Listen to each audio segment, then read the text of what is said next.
Aujourd'hui, on va parler des boîtes de vitesse automatiques. La plupart des voitures américaines en sont équipées. Si vous devez louer ou acheter un véhicule aux États-Unis, il est plus que probable que vous tombiez dessus. Il va falloir apprendre à s'en servir. Je vous rassure tout de suite. C'est archi simple. Vous savez conduire avec une boîte manuelle? Alors vous pouvez conduire avec une boîte auto. Qui peut le plus, peut le moins. Il faut juste comprendre comment on met la marche avant, la marche arrière et comment on stationne. C'est tout. Le reste n'est qu'accessoire. On va tout de suite voir ensemble cette mécanique. Le levier d'une boîte auto est en général à droite du chauffeur, au milieu, à côté du porte-gobelet pour ne pas le gêner. Il y a différentes positions indiquées par les lettres. On actionne le levier avec un bouton ou une gâchette située sur le levier. Sur le tableau de bord va s'afficher la lettre sur laquelle est positionnée la manette. Dans l'ordre, on trouvera la lettre P, comme parc. C'est pour se mettre en position parking. Vous devez obligatoirement vous mettre dessus pour stationner le véhicule. Oubliez le stationnement avec une vitesse enclenchée. Même chose pour démarrer. Vous devez vous mettre sur P pour démarrer le véhicule. La deuxième lettre est la lettre R, comme reverse, c'est la marche arrière. La lettre suivante, c'est le N, comme neutral, c'est le point mort. Il n'y a aucune vitesse, vous êtes en mode roue libre.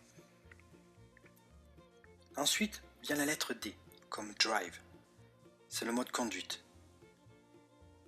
Pour avancer, il faut positionner le levier sur la lettre D, mais seulement après avoir démarré le véhicule.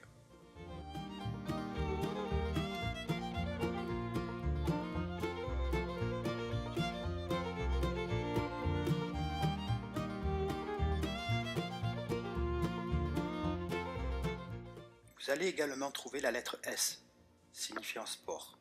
C'est comme le mode D, mais vous passerez les rapports vous-même.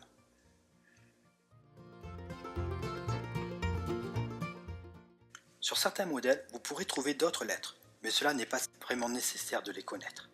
Juste pour votre culture personnelle, vous pourrez trouver un 1 ou un L pour low, c'est pour rester en première. Vous pourrez aussi voir un 3, c'est pour utiliser les 3 premières vitesses. Maintenant, on va voir un détail et de manière pratique chaque mode. Accrochez-vous, c'est très simple. Comme je le disais, il faut démarrer et arrêter le véhicule en se mettant sur P. Pour démarrer le moteur, vous mettez la manette sur P, si ce n'est pas déjà fait.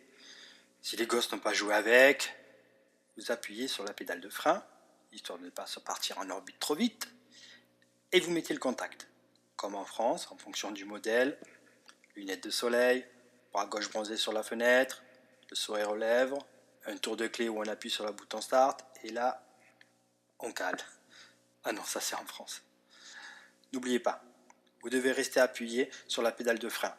Si vous n'appuyez pas comme un malade sur l'accélérateur, la voiture va avancer doucement, comme ma grand-mère. Avec l'habitude, vous pourrez appuyer un peu plus fort pour commencer à avancer. La réaction de la voiture dépend du modèle. Évitez au début d'accélérer trop fort. Vous risquez de laisser de la gomme sur l'asphalte et les passagers sur le parking. Vous allez être surpris par la capacité d'accélération en appuyant fort sur l'accélérateur.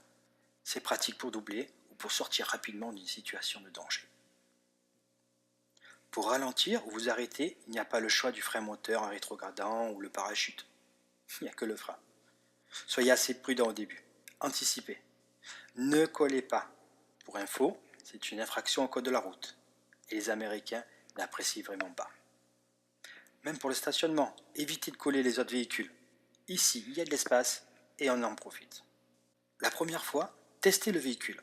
C'est possible avant d'être sur la route. Sur le parking du loueur, par exemple, évitez les autres véhicules. Le loueur risque de ne pas aimer. Le plus important dans la conduite, c'est le freinage. Et dans les voitures américaines, le porte-gobelet. Vous devez être maître de votre véhicule. À l'arrêt, au feu rouge par exemple, inutile de toucher la manette. Vous restez sur D. Vous appuyez sur le frein, les deux mains sur le volant, un beau sourire de vainqueur. Comme on l'a vu, la lettre R sert pour faire des manœuvres en marche arrière. Vous appuyez sur le frein, vous positionnez la manette sur R et si vous lâchez la pédale de frein, le véhicule va commencer par reculer. Attention en reculant. Le piéton est roi ici. Regardez 2 fois plutôt qu'une. un accident est très vite arrivé. La lettre N sert si vous devez mettre le véhicule en roue libre, sans vitesse. Personnellement, je m'en sers uniquement avec ma belle-mère pour l'aider à pousser le véhicule. La famille à l'intérieur, faut pas déconner quand même. Pour le mode S, ce n'est pas le mode Superman ou une alternative à la boîte manuelle. Vous devez passer les vitesses à la main. Mais il n'y a pas d'embrayage. C'est juste bon pour être en sur-régime ou en sous-régime. Vous pouvez vous en servir sur les cols à la montagne pour appréhender les virages et éviter d'utiliser trop le frein. Dans ce mode, vous pourrez voir le numéro des vitesses sur le tableau de bord. Voilà, j'espère que cette vidéo vous aura surtout rassuré sur l'utilisation des boîtes de vitesse automatiques. Encore une fois, c'est vraiment très simple à utiliser. Alors, bonne route.